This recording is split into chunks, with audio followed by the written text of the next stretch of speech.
શૈલેષ સોટા આપણી સાથે જોડાયા છે। શૈલેષભાઈ, ધારાસભ્યો 5 ધારાસભ્યોએ પત્ર લખવો પડે, આટલા જાડી ચામડીના થઈ ગયા છે વડોદરા જિલ્લાના અધિકારીઓ કે 5 ધારાસભ્યોએ એકજૂથ થવું પડે? 5 ધારાસભ્યો જિલ્લાના છે, જિલ્લાના અધિકારીઓ કામ ના કરતા ત્યારે 5 ભેગા થઈને લખવો પડે છે। કેવા કામો કરો છો, કેવા કામો તમે અધિકારીઓને ચીંધો છો અને પછી અધિકારીઓ તમને શું જવાબ આપે છે શૈલેષભાઈ? અધિકારીઓને ધારાસભ્યો ખોટા કામ કીધા હોય તો અધિકારીઓ જાહેર કરે કે આ ધારાસભ્ય મારી પાસે ખોટું કામ લઈને આવ્યો છે, તો જાહેર કરે, અમને એનો વાંધો નથી। જો અમે ખોટા હોઈએ તો એમને જાહેર કરવું જોઈએ અધિકારીઓને, એમાં ક્યાં ના પાડે છે?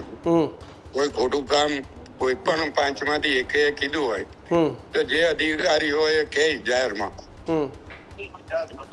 શૈલેષભાઈ, આમ તો અધિકારીઓની માગણીઓ પણ ધારાસભ્યો ઘણીવાર કરતા હોય છે કે અમારા વિસ્તારમાં આને મૂકો, આને મૂકો। આ તો એકદમ ઉલટું દ્રશ્ય આવ્યું કે કોઈ પણ અધિકારી આખા જિલ્લાના તમામ, એ ચાલે જિલ્લા વહીવટી હોય કે કલેક્ટર હોય કે પછી પોલીસ હોય, કોઈ જવાબ નથી આપતું।